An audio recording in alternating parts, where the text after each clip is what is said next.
Sean bienvenidos a este video donde vamos a ver los sistemas de control y potencia en transporte refrigerado de conservación de baja capacidad.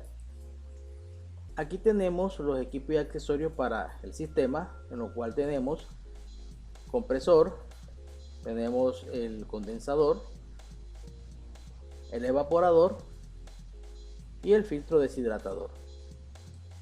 También tenemos aquí las válvulas de expansión termostáticas, pueden ser internas o externas, los ventiladores que trabajan con una tensión de 12 voltios, tenemos presóstatos universales que en este caso pueden trabajar tanto en la línea de descarga como en la línea de succión. Aquí también vamos a tener en cuenta un controlador de conservación que va a trabajar con una tensión tipo DC, ya sea 12 o 24 voltios. Vamos a tener un switch, en este caso un interruptor de codillo, y vamos a usar relés con bobinas a 12 o 24, ya sea de 4 pines o de 5 pines como estamos observando.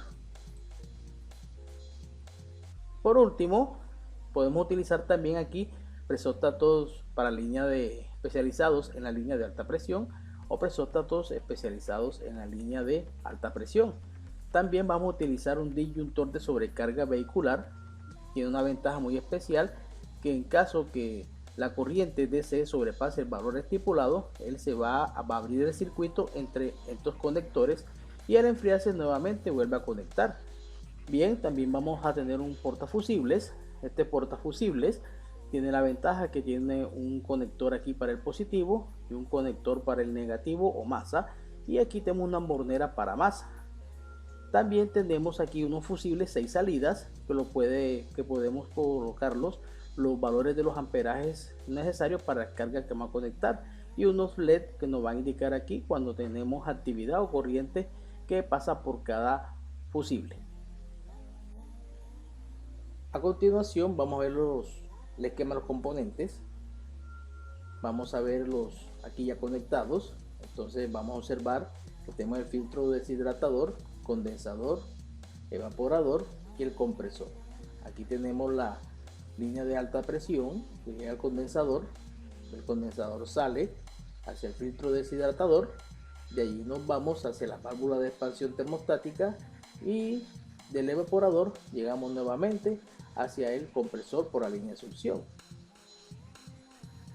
Entonces, para este sistema, los componentes que contienen una unidad interna del furgón está constituido, aquí tenemos unos ejemplos, por los ventiladores de evaporador, las válvulas y el evaporador. En relación con la unidad externa o unidad condensadora, está compuesta por los ventiladores de condensador, aquí también tenemos el filtro deshidratador, así como el condensador. Ahora vamos a analizar cómo sería la conexión de potencia. Para ello vamos a utilizar relés. Entonces, en este sentido, vean que aquí desde el polo positivo vamos a tener una conexión hacia el disyuntor de sobrecarga, el cual debe tener la corriente necesaria para soportar las cargas. En este caso me gusta este tipo de disyuntor porque en caso de alguna sobrecarga él se abre y después que se enfría vuelve nuevamente a conectar. Y si tuviésemos aquí en este caso un fusible, pues tendríamos que reemplazarlo, y por lo general estos equipos van a viajar y entonces tendríamos un inconveniente que el conductor tendría que saber un poco de refrigeración para hacer una reparación en campo. Entonces para ello es mejor utilizar un disyuntor de sobrecarga, que es el que va a soportar todas las cargas que vamos a conectar. Después de ello vamos a llegar aquí a este portafusibles. Aquí tenemos una condición positiva y vemos que tenemos una salida protegida por fusibles de menor capacidad, como estamos observando aquí. También tenemos una conexión para la masa o tierra, tal cual como estamos observando aquí, y tenemos una bornera de tierra o masa como estamos mirando. Entonces a continuación las salidas, tal cual como estamos observando aquí, vamos a conectarla hacia el pin 30, puede ser también el 87. Como observamos aquí, el 30 es el contacto, es el punto común del contacto que tiene relé de potencia. En este caso sería un relé de bobina 12 voltios y 30 amperios. La salida normalmente cerrada es el 87A, que vendría siendo aquí la que está en el centro, mientras que la salida abierta, la 87, es la que está acá. Entonces vemos que aquí las salidas, como ven, van hacia los pines 30, tal cual como estamos observando aquí.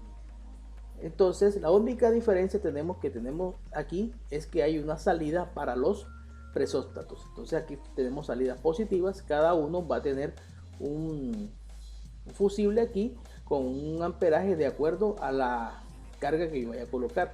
Aquí vamos a utilizar 1, 2, 3 relés para activar el compresor o la bobina del compresor, los ventiladores de condensador y los ventiladores de evaporador.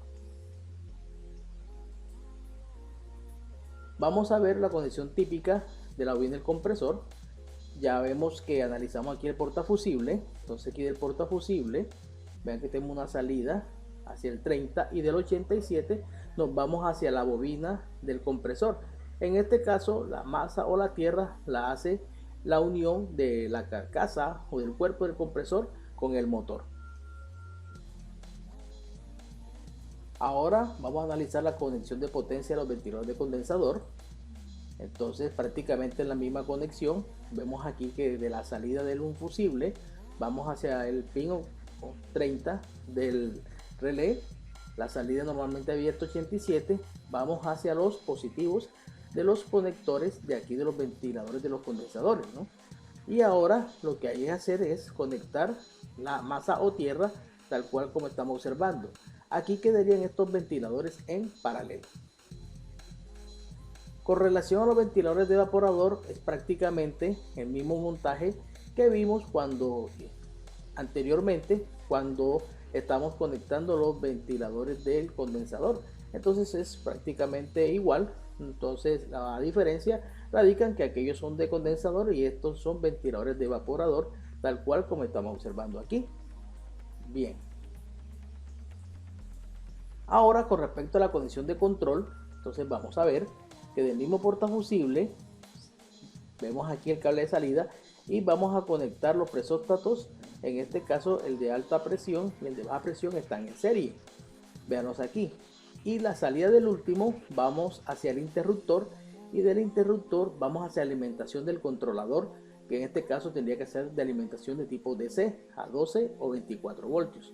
Me gusta esta conexión porque en caso que tengamos algún problema de alta presión o de baja presión, ya sea por fuga de refrigerante, estos se van a abrir, estos presóstatos van a hacer apertura a sus contactos y a pesar que tenemos el interruptor encendido, nuestro controlador se va a apagar. Entonces de esa forma podemos saber que estando el interruptor en posición on, entonces vamos a tener un problema en los presóstatos o también puede ser un problema en los fusibles. Entonces de esa manera me puede avisar el sistema cuando tenga un problema con el refrigerante en el mismo. Ahora, como esto es un controlador de conservación, tengo una entrada, o sea aquí hacemos un puente a la entrada común y tengo una salida.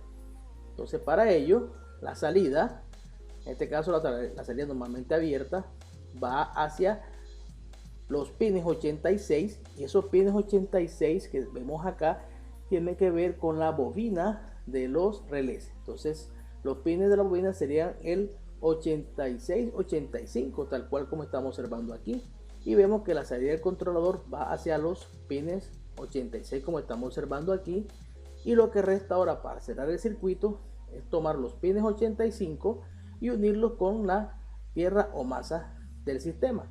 Para ello podemos utilizar estas borneras que tenemos aquí en el portafusible. Entonces ya todo depende de donde ubiquemos el portafusible, pero lo ideal es que el portafusible esté junto con los relés tal cual como estamos observando.